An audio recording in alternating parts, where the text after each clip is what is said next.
ऐसे राजा सवाद जैसे गन्ना के रस के काला पाउडर पिया दे हलू घास के लूट ले लू हंस के करे जवान में धास।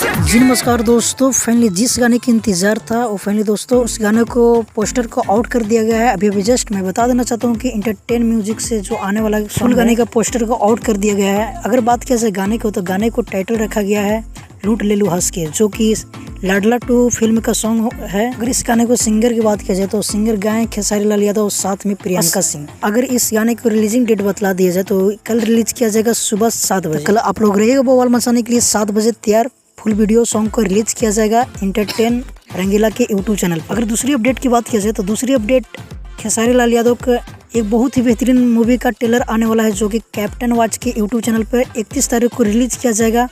जिस फिल्म का ट्रेलर का नाम है प्रेम की पुजारन। बहुत ही शानदार फिल्म होने वाला है। इस फिल्म को ट्रेलर के बिल्कुल ना भूलिएगा देखने के लिए। आप लोग जरूर 31 तारीख को रहेगा तैयार, बवाल मचाने के लिए तैयार 7 बजे। अगर तीसरी अपडेट की बात किया जाए तो तीसरी अपडेट खेसारी लाल यादव के एक बहुत ही बेहतरीन सॉन्ग का शूट किया जा रहा है अभी जस्ट, जो कि पिक निकल के आए सामने, जो कि साथ में नजर आएंगे निर्मिता माला और खेसारी लाल यादव। तो बस मिलते हैं किसने अपडेट के साथ। अगर हमारे चैनल पर अपना हो तो हमारे चैनल को जरूर सब्सक्राइब कर लीजिए, क्योंकि भोजपुरी का हर अपडेट सबसे पहले हमारे चैनल पर आता है। जब तक के लिए जय हिंद, जय भोजपुरी।